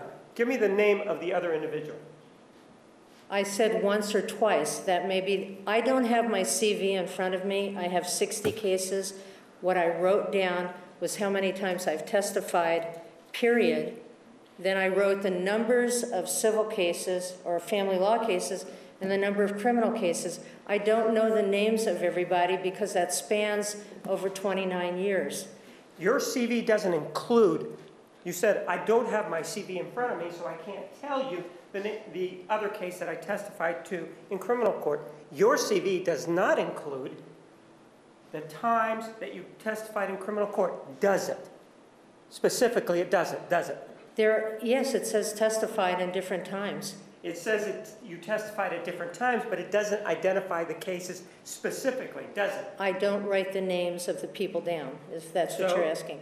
With regard to the other, there was no second individual that you testified, and I'm talking about men. There was no second man that you testified in criminal court on his behalf. Isn't that true? I said one or two because I don't remember, Mr. Martinez. Right. So assuming you don't remember, the question was, by the jury, how many times did you testify on behalf of a man in a criminal court? The answer is either 0 or you don't know, correct? One written report that I'm sure of. And I was willing to testify, and I was not asked to testify. I wrote a report. And that means you did not testify if you just wrote the report, correct? Correct. You were asked also about the defendant and whether or not she was manipulative. Do you remember being asked those questions? Yes, by the jury? Yes, I do. And one of the things that you said, well, what you told them was what she does when she's a juvenile. Well, I don't see that as something that carries on to being manipulative later on in life, right? No, I didn't say that. Well, didn't you testify about whether or not she was manipulative as a teenager in response to that question? I said I didn't know if she was manipulative as a teenager, I believe, and I said that there's a lot of difference between how teenagers are and how adults are. So if there was a pattern of manipulation, and that's what I talked about, Mr. Martinez, I didn't see the pattern. But the question was asked involving manipulation, and isn't it true, and the jurors asked this question today, isn't it true today in response to the question from the jurors, isn't it true that you started to discuss the defendant whether or not she was manipulative as a teenager? Do you remember that or not? I remember that people asked me what my definition of manipulative was and if I could be wrong about it, and I said yes. But it was before that. It was immediately or almost immediately after the question about whether or how many times you had testified in criminal court on behalf of men. It was immediately after that. Do you remember that? Does that... Can you tell me the question specifically? Ma'am, I'm asking what you remember. I'm not... This only happened just less than 2 hours ago, correct? I was asked about manipulation, and I answered a question about manipulation. I'm asking you about time. Let's focus on that. Isn't it true that we started approximately 9:30, correct? Objection, relevance. Correct? Yeah, I'm not sure of your question, Mr. Martinez. I'm confused about what you're asking me. My question is... You may approach.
May continue. Do you remember your responses that occurred between 9:30 in the morning and now? Well, if I knew exactly what you were asking me, I would probably remember my responses. I take it that you're saying that you need your recollection refreshed, right? That would be great. So what you're saying then, if you need your memory refreshed, is that you don't remember. That's what you're telling me then, right? I don't know what your question is, Mr. Martinez. I'm confused about your question, and if I was clear about that, I might be able to answer it. The question was from you know that the jury asked you some questions today, correct? Correct. And one of those questions asked about whether or not the defendant was manipulative. Do you remember that? Yes. Mischaracterizes the entirety of the question. Overruled. And do you remember that in response to a question involving whether or not the defendant was manipulative, you answered that and referred to her during the time that she was a teenager as whether or not she was manipulative? Do you remember that? Yes.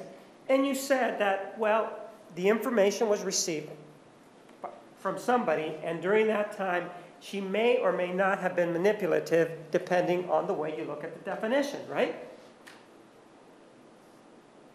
I'm not sure. Okay, but you remember saying, at least, that if the defendant was manipulative when she was younger, whether it be around the teenage years or on the cusp of the teenage years, you indicated that, well, that manipulation may not carry over to an adult, right? Correct. And so based on that, you then told the jury that the defendant was not manipulative in your opinion, right? Based on materials I'd read. Absolutely. Based on the materials that you read, you indicated to the jury that it was your opinion that the defendant was not manipulative, correct, this morning? Based on the materials I read, correct. Based on the materials you read this morning, in response to a juror question, you said the defendant was not manipulative, correct? That I didn't have evidence I said I had no evidence of Miss Arias being manipulative. That nothing that I re-evaluated or assessed indicated to me that she had a pattern of manipulation. So in your view, you indicated that there was, what you said basically was that she had no pattern of manipulation, right? And you told us about this incident when she was younger, and you said specifically she may have been manipulative then, but not now, right? I said there was no pattern of manipulation that I saw in the evidence that I read. That's what I said. And with regard to that particular issue of manipulation, and in response to a juror's question, you did not reference the Purple Plum incident and the defendant's interaction with men, did you? No, I did not. And in fact, that was on June 13 of 2008, wasn't it? Correct. And there's at least an indication from you that you considered a manipulative incident during the teenage years, and then on June 13 of 2008, to you, that does not establish a pattern, right? There was a difference in behavior Yes or no? following the killing of Mr. Alexander, and there was one other incident that you referenced, Mr. Martinez, and an incident a decade apart from another incident following a trauma does not indicate a pattern. No, it does not. But when you answered the questions to the jurors, you did not reference the Purple Plum incident, correct?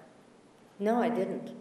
And ma'am, one of the other things that you told us was that, well, even if this incident involving the pedophilia, alleged pedophilia, did not occur, that would not change your opinion, then, right? As to whether or not the defendant was abused in this case, right? Correct. Ma'am, one of the things that I want you to consider is, and you were asked many questions about the defendant, whether or not she was telling the truth and whether or not she was lying, and you said, well, in my view, she may have been lying after this happened, but that in and of itself does not lead you to believe that she was being untruthful, such that your assessment was affected, right? That's not what I said, Mr. Martinez. Well, was your assessment negatively affected by the fact that she may have been untruthful after her killing of Mr. Alexander? You're still mischaracterizing what I said. I'm not asking you whether or not, I'm not asking you to agree or disagree with the question. I'm asking you a question. And the question is, is your assessment still the same in light of the fact that the defendant made these lies after the killing of Mr. Alexander? My assessment about domestic violence remains the same, Mr. Martinez. And you said in part because you believe that those lies, when people are involved in these kind of circumstances, well, they have a tendency to make things up, right? Objection, mischaracterizes the evidence beyond scope. Overruled. Right? That when people go through an event that's abhorrent to them, that they are willing to lie about it, and there is self-protection in that, and that's a pretty human response. Right, and that's what you said, and that's how you viewed the defendant's lies in this case, right?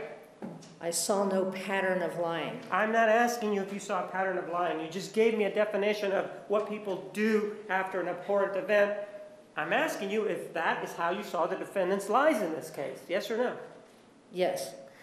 And hypothetically speaking, would your opinion that she was somebody who suffered abuse, would it change, hypothetically speaking, if you found out that the defendant had lied as part of these proceedings? Would that change? Objection, Your Honor. May we approach?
The objection is sustained. Years later, ma'am, after this abhorrent event, this killing, what if it, hypothetically speaking, it came to your attention, maybe 2, 3, 4 years later, it came to your attention that the defendant had lied about some other event, about something else? Objection, Your Honor. May we approach? Yes, you may approach.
speaking, if you found out the defendant 2 or 3 or 4 years later lied about something, whatever it may have been, now that it's removed, if you will, from the original lying about the abhorrent event, would that change your opinion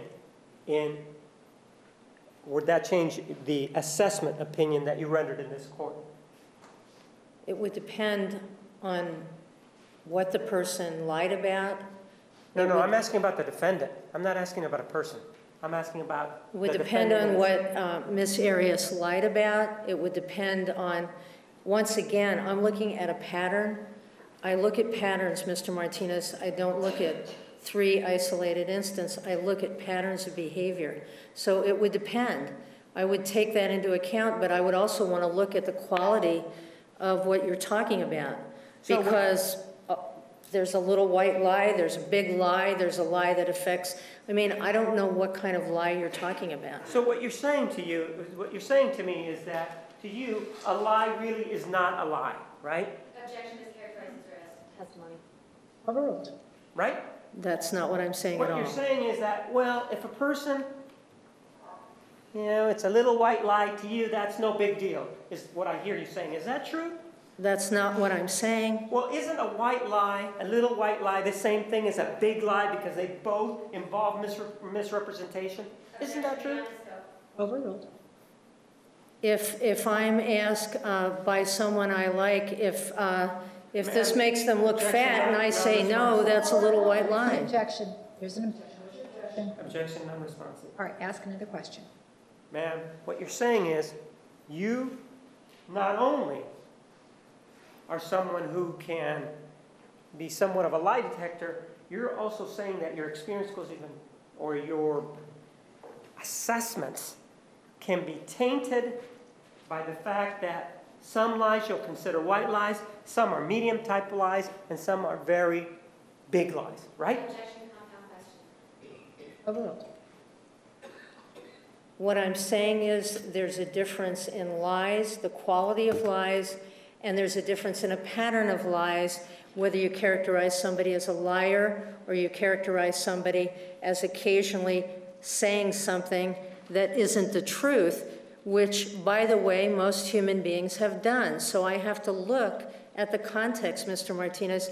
I'm not black and white. There's a whole lot of gray here. I'm not asking you to characterize anybody as a liar, am I? I'm not sure, Mr. Martinez. I'm asking you to tell me what the effect, a lie 2 or 3 years later by the defendant, what that lie would have, if any, what impact it would have in your assessment in this case. Objection already asked and answered. Overruled. I would consider what it was. I would consider the pattern. I would consider the quality. I would look at all kinds of things to see whether it affected my assessment of domestic violence occurring, because that's what I am here to do, to talk about domestic violence. But in this case, isn't the claim of domestic violence only based on the defendant's statement? No, not at all. Well, if you looked at the journals, there is no indication whatsoever of domestic violence there, is there?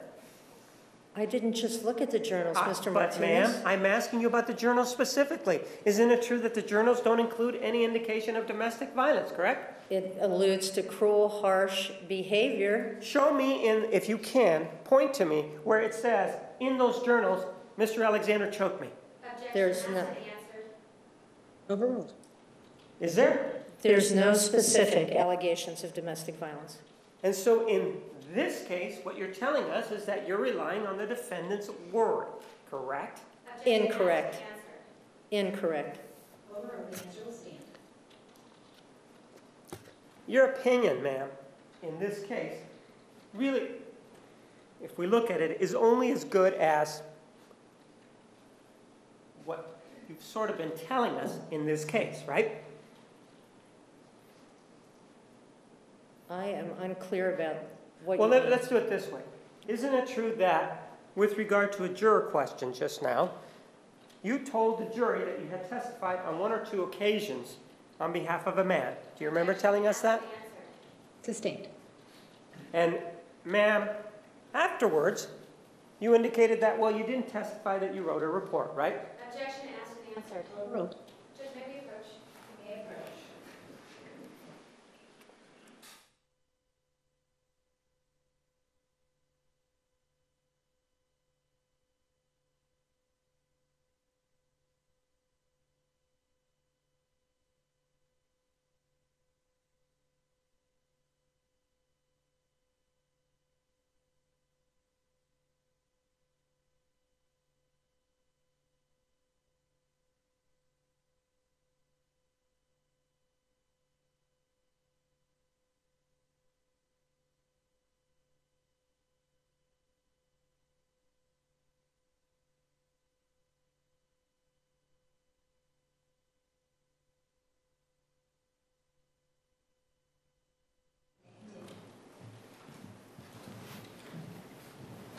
You've indicated to the jury that you believe that the defendant, in this case, suffered abuse, correct?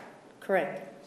Is that certainty that the defendant suffered from abuse the same type of certainty that you gave the jury with regard to your question involving how many people, how many men you had testified to or testified on behalf in criminal cases? Is it the same kind of certainty? Mr. Martinez, Yes or no? I testified for a man in family law. I am not. Judge, non-responsive. Yes or no? Is it the same type of certainty for both of those answers? Absolutely not. So you're saying that with regard to telling this jury that you testified on behalf of men one or two times, with regard to that, did you not take that question seriously? Objection asked and answered. Overruled. I took that question seriously. I have had almost 29 years, and I could not remember, and I should have said, I don't remember, and I know I've testified for men in family law cases. But one report in a criminal case, but I don't remember because I don't have my CV in front of me. Ma'am, isn't it true to say that you testified in a criminal case knowing that it was only a report? Isn't that at the base a misrepresentation Objection asked on your and part? answered beyond the scope. Overruled. I do not remember if I testified. I thought I had testified in one. I said one or two, and I still don't know that I haven't testified in one. But it's been 29 years, and I don't remember. So it would have been more accurate for me to say, I don't remember. I remember testifying for men in family law cases. I could say that. I'm asking about the one where you said you were... I think I've answered that many times, Mr. Martinez. I'm asking about the question, about the circumstance where you described yourself as testifying on behalf of a man when in fact you only wrote a report. Objection asked and answered. This has been clarified. Sustained. The issues that are presented in this case, ma'am, you resolved them relying, if you will, in part on your education, correct? Relying on my experience. So your education played no part in responding to the questions that were posed by the jurors. I'm not sure what you mean. Well, you don't have a doctorate, correct? Correct. Objection beyond the scope. Approach.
Minute recess. Please be back in the designated area in 10 minutes. Please remember the admonition. You are excused.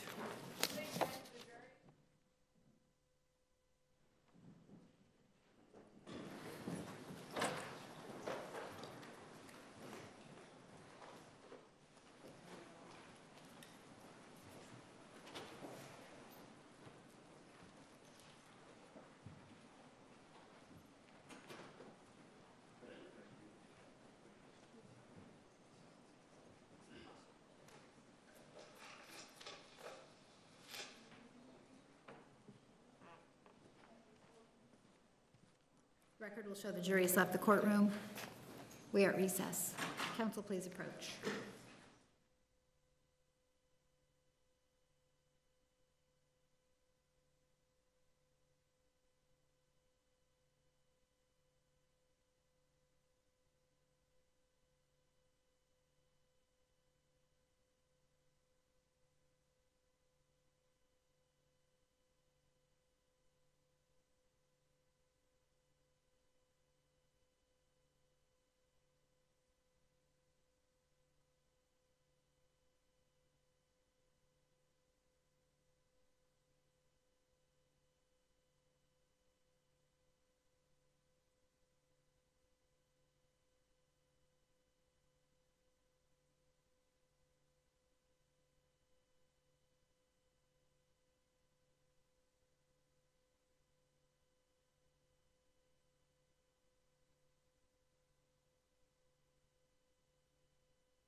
Thank you. Please be seated.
Bring in the jury.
Please be seated. The record will show the presence of the jury, the defendant, and all counsel.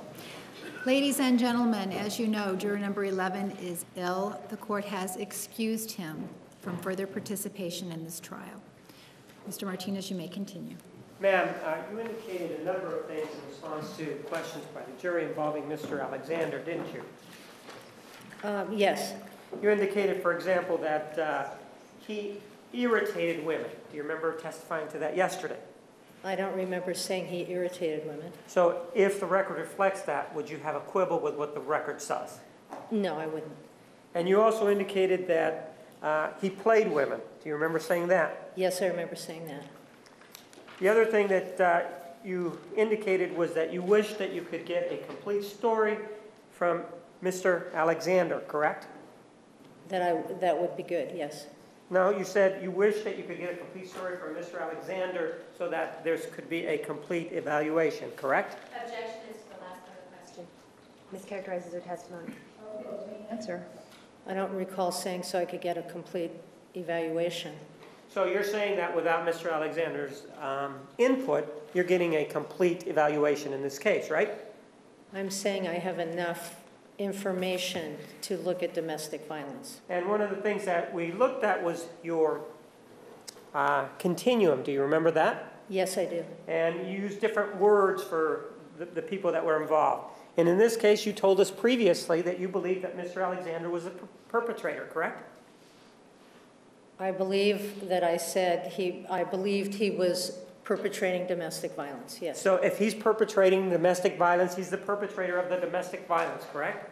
Correct. And that he perpetuated that on the defendant, correct? Yes. What was the new term that is not used for victim, that is now used in vogue? What's that called? Survivor. And so you indicated that Mr. Alexander was the perpetrator and that Ms. Arias was the survivor, correct? I don't recall if I said exactly that, but Judge, may we approach?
may continue.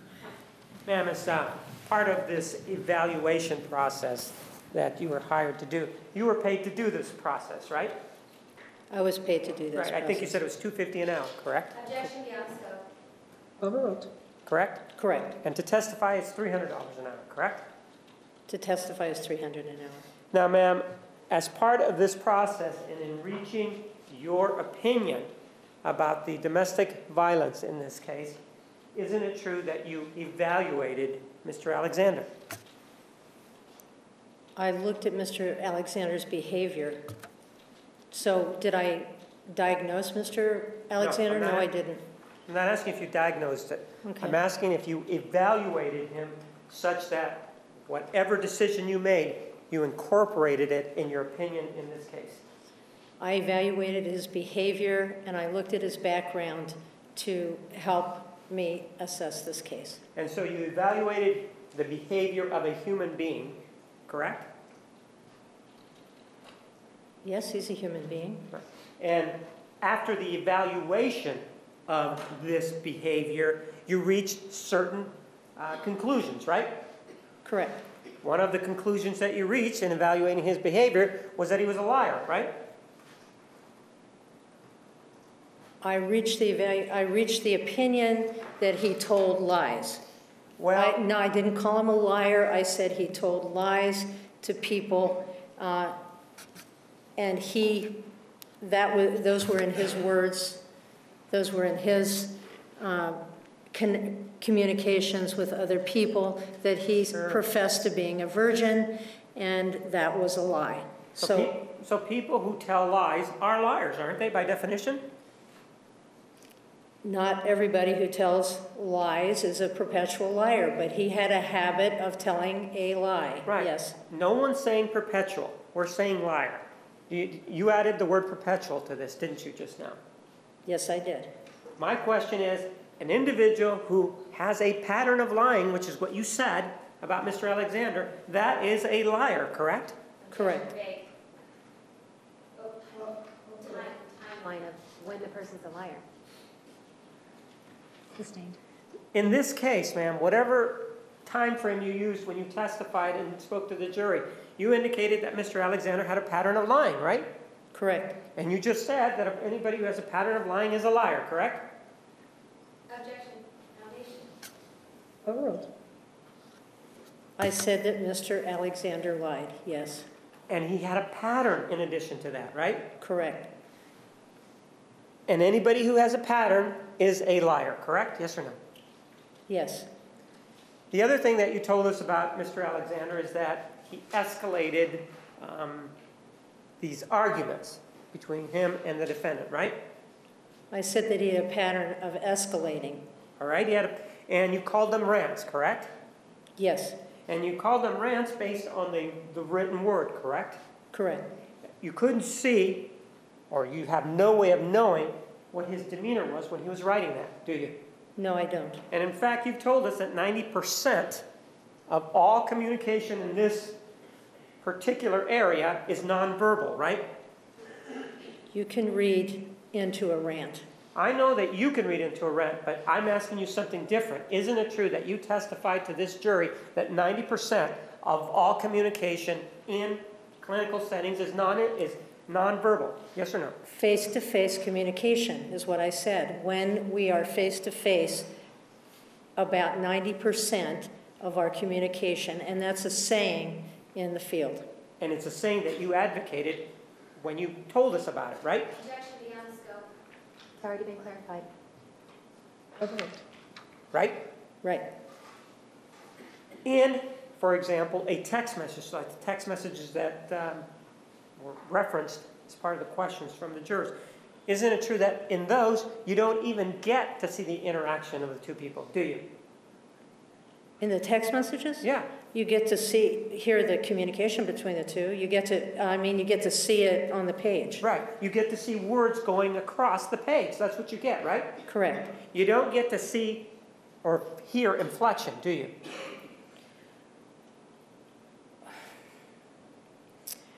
I think it would be hard or difficult to think that somebody was in a really good mood calling somebody those names. Am I asking you whether somebody was in a good mood or not? I think. Yes or no? Am I asking you that? No, you're not asking me that. I'm asking you about the limitations involved in a text message. You understand that there are limitations about a text message, right? Objection, beyond scope. Overruled. Right? I suppose there are limitations as there are limitations between the spoken word. We're not talking about the spoken word. We're talking about text messages. Do you understand that?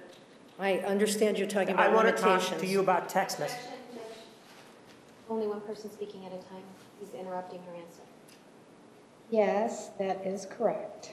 One at a time. Mr. Martinez, let her finish her response or ask the court to find her non-responsive. Are you saying that you are as effective in conducting an evaluation, such as in this case, when you have the person, a clinical interview, and for one person, and then with regard to the other person, all you have is the written word. You're saying that's just as good, right? I'm saying that in many cases that's all we have. I'm not asking you if that's all you have, am I? You're asking me what's more effective, and it depends on the situation, Mr. Martinez. That I could be having a clinical interview with somebody who was totally, misrepresenting themselves. I rely on the consistency of the information that I have, and if there's consistency across sources, it makes a difference. Are you done? Yes, I am. Yes, I am. My question is different than that. I'm asking you to think of a situation where you have a conversation with an individual. I want you to compare that clinical interview to the circumstance where all you have is a text message. Are you saying that both of them are equal in terms of making an evaluation of what the person is saying, thinking, feeling at the time that the statements are made? I'm saying they're different. I'm asking you which one is better. That's what I'm asking you. I'm saying that sometimes one is better than the other, and I don't know what is better all of the time, that I have to look at what I've got. And if I get a clinical interview, that's a good thing. But I've had clinical interviews, for instance, between people who come into my men's group and their partners, and they're very different interviews, and the information is very different. So you can't always say one is better than the other. I can't always say that.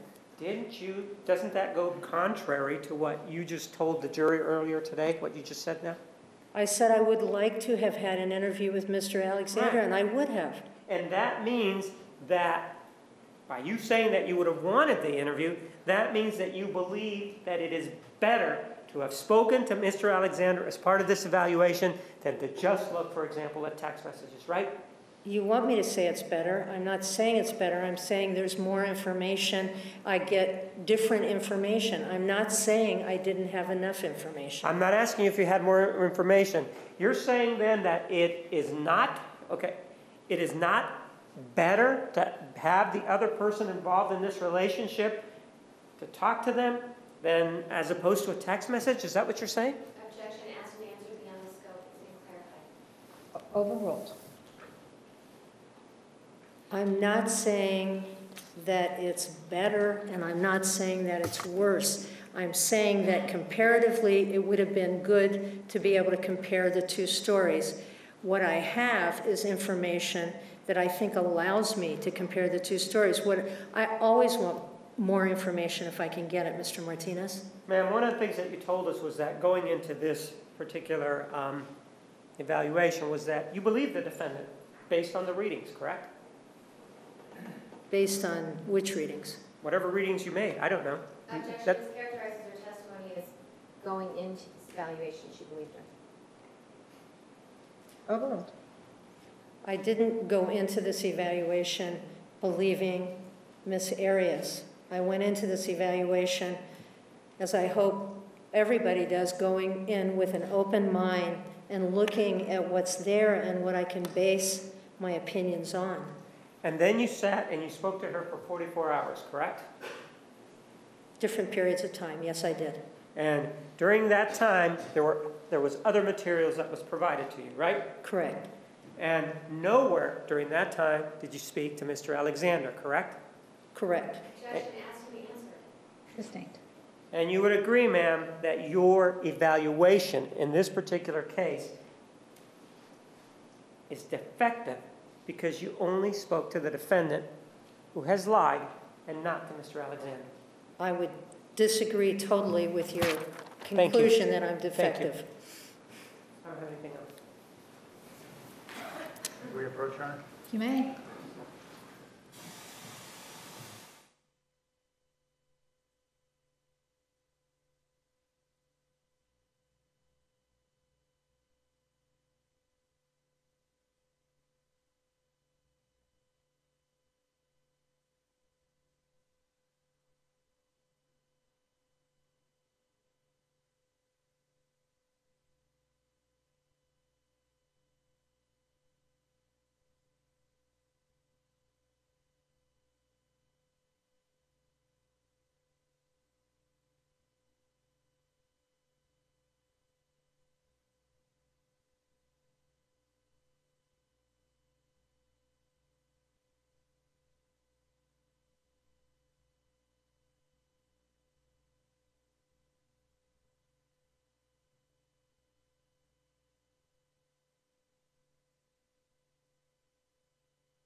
Ladies and gentlemen, as always, thank you for your patience. We were talking about scheduling issues.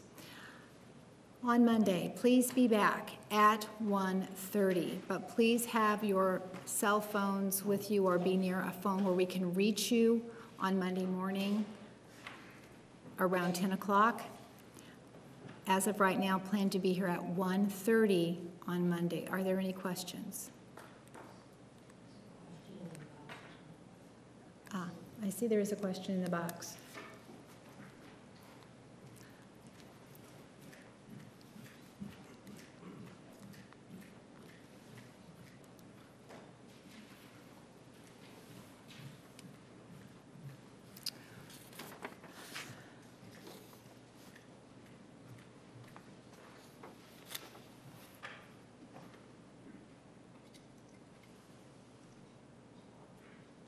Council, please approach.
One additional question from the jury. Was Ms. Arias' story from October 2011 through November 2011 consistent with the story as we know it today?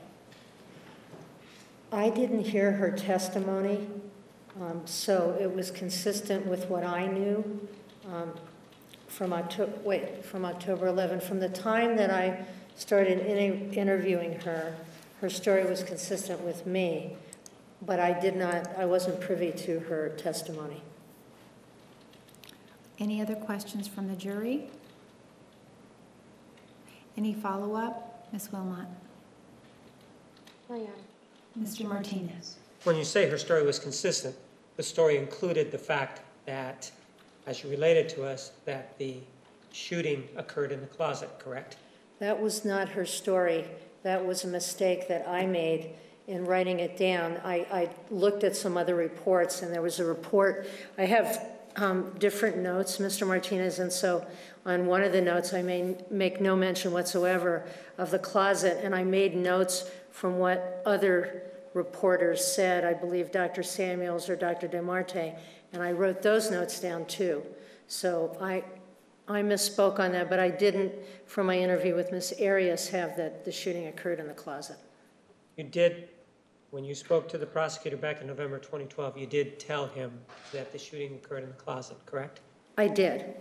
And I misspoke. I took two different reports, as I said. the answer is yes.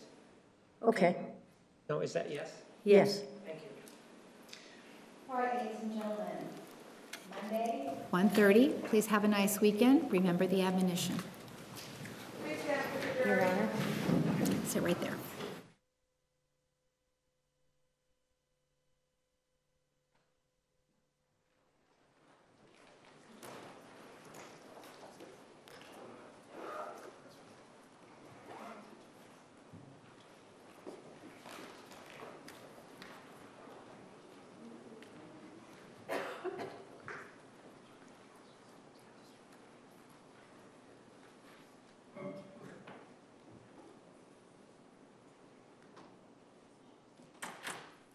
So the jury has left the courtroom. Please be seated. Ms. LaViolette, we will need you to return on Tuesday to complete your testimony unless I release you from your subpoena prior to that time. There is another issue that I think you were aware of, the additional issue. So we will need you to be back here on Tuesday. With regard to the time, I know that you have I have some other issues, but this is a priority. So because you cannot be here on Monday, you need to be here on Tuesday. So it's either Monday or Tuesday. I'll allow you to decide which you'd prefer, which date you'd prefer to come back.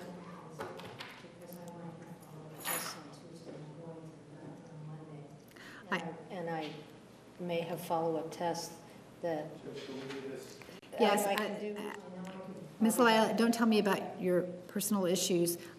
Here's my concern. My concern is that we will have a conversation on Monday on the record after everyone has had an opportunity to follow up on the issue we've discussed. And at that time, I will hear anything else. You will have made preparations, and we can talk about it at that time. All right, but plan to be back here on Tuesday. As of right now, you are still under subpoena. Counsel, you may.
All right, on Monday at 11 o'clock, Ms. Wong, you are in the back of the courtroom, is that correct?